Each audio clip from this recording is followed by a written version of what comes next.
Humans want help, and they don't want to be corrected. And it doesn't work. They want help, they want guidance, they don't want to be alone, and they don't want to be corrected. They don't want to hear that, whoa, whoa, whoa, wait, let's step back. Just really calm down. So what do humans really want? And that really does lead me to a very foundational story with Dr. Stephen Hayes, clinician, researcher, decades in to the profession of trying to help people heal what I consider metaphysical pain. And he leaned into a ballroom filled with eager clinical therapists. He leaned in and he said, no, it was better than that. He's like, now you know that your clients come to you to stay the same, right? You know that. Well, I didn't. And I started going through my client list. And whoa, they were all staying the same. Despite treatment plans, despite good intentions, despite, trying all the methods, EMDR, and they were really just staying in the same spot. Man, that makes me cry. And I think for some of us, and I know that it applies to me, there just wasn't an option to stay the same. There just wasn't an option. And I'm a clinician and a client, always at the same time, because I'm part of the human condition too, same. And so that really became a call to action from Dr. Stephen Hayes. What creates the conditions for change that a client would really want to, that a human would really want to? For some humans, and I would put myself in that category and others close to me, there really is no option, because the suffering of staying the same is just too high. And so you just have to find a way, the grit, to really step back. And for me, and now it's become really just the foundation, or just the beginning point, I think, for everything, is what in the world, what Alice is going on here? What is going on? What is going on?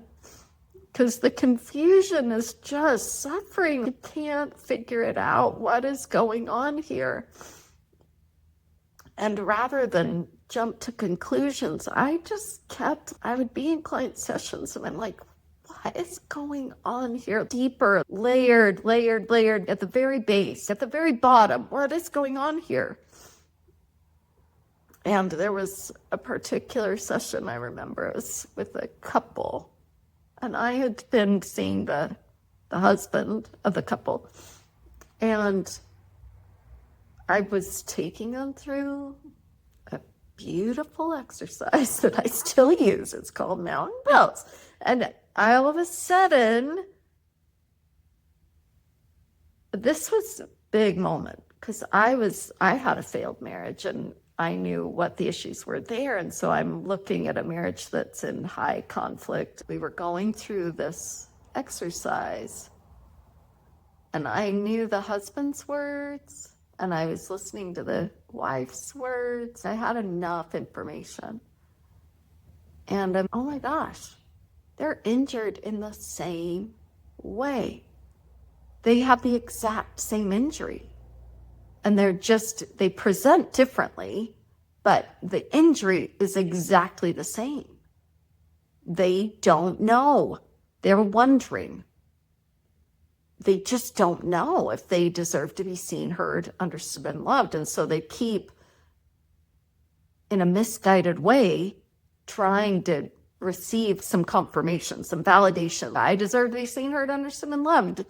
I do too, you know? And so they're fighting, they're jockeying for position, for validation, and neither are winning. Neither are winning. And that was a big moment for me. Because I'm always what in the Atlas is going on here? What is going on here? And it really mattered to me to figure that out.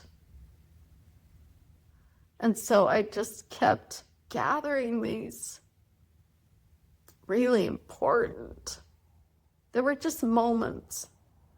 And I've been criticized that I would have those aha moments where it was, oh, whoa, okay. And then it really shifted my perspective. But I'm telling you, those aha moments shifted me toward understanding and light. And it's, oh my goodness, okay, I get it. And you just can't go back after that. Once you see it, you can't unsee it. So couples often come together who have the very similar injury, and I would say similar degree of injury. And the injury is always just the wondering isn't resolved. I just don't know if I deserve to be seen, heard, understood, and loved. I just don't know. And so that was a big one. And then the somatic piece, meaning going into the body. I was, oh my gosh. It's deep stuff, all the memories of it. So, so many of us are dissociated from our bodies. We don't really even pay attention to what the body signals. And a big one was a client came in and her chest was just heaving because her mother was just scaled so big in her life, and the mother was constantly critical. And this client's chest was just heaving and she couldn't even breathe, telling me this experience, a recent experience with her mom. And so I had her lie down on the ground, and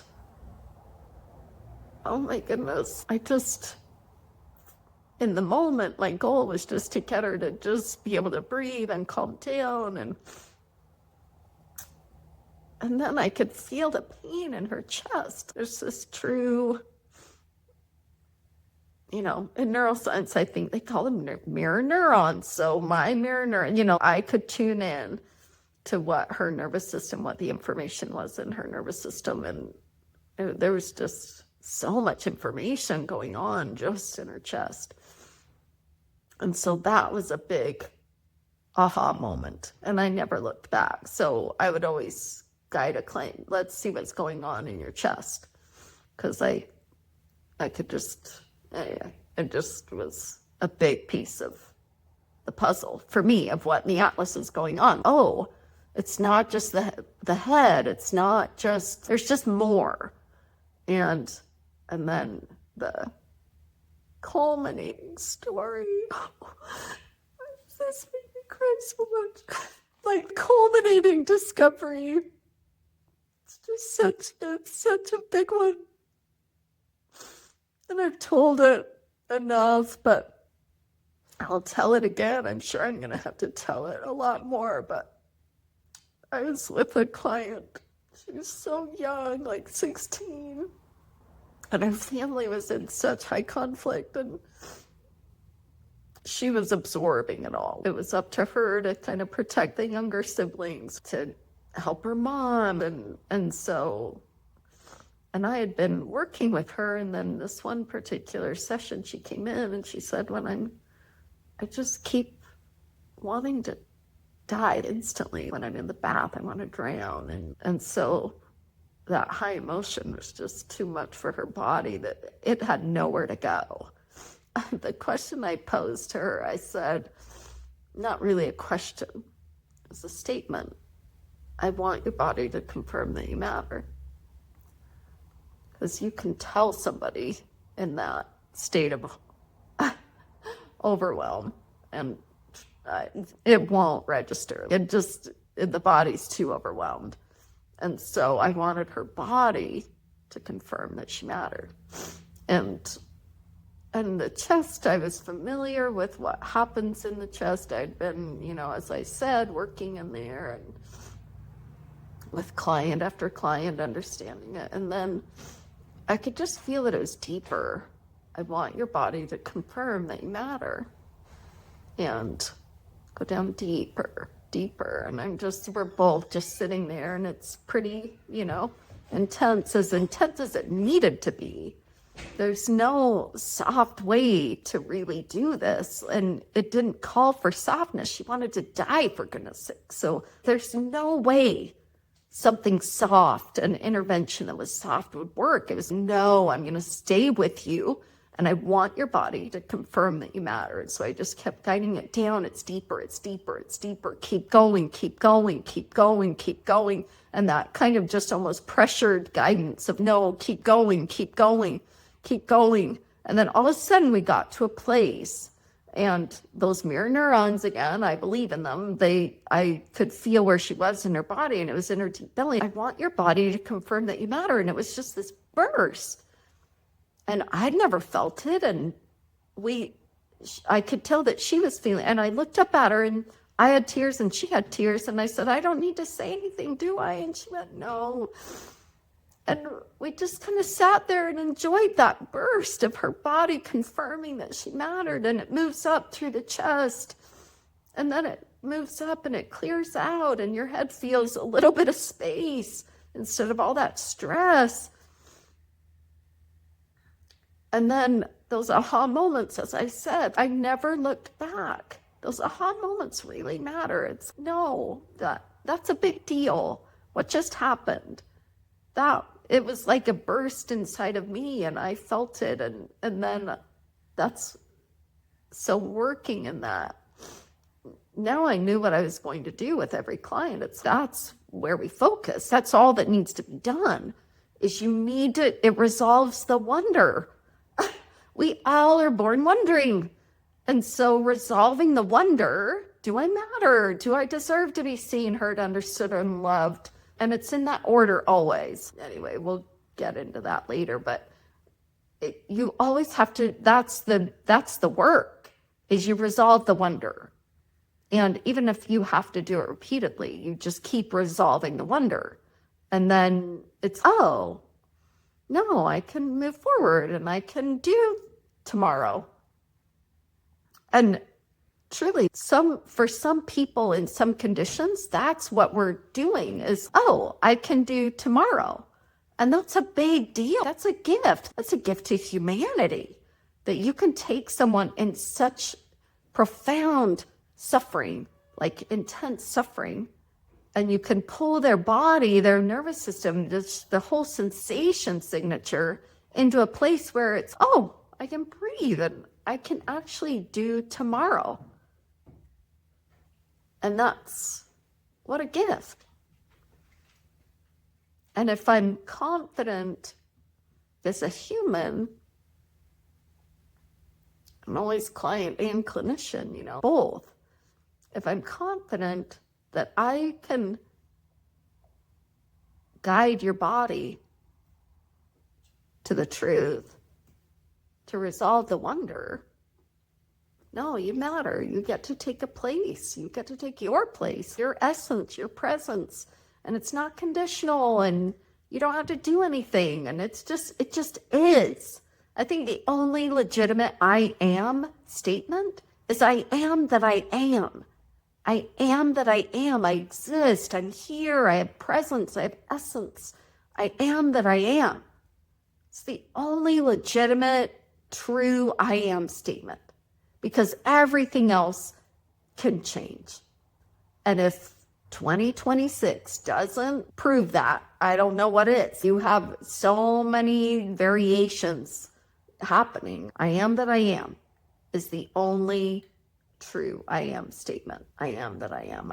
I deserve to exist, to be, to take up space, to take my place. I have presence. I have essence. And you resolve that wonder. And then when the human nervous system resolves the wonder, guess what it does? Automatically. You don't even have to do much more. It just is, oh, okay, well, I'm going to get going.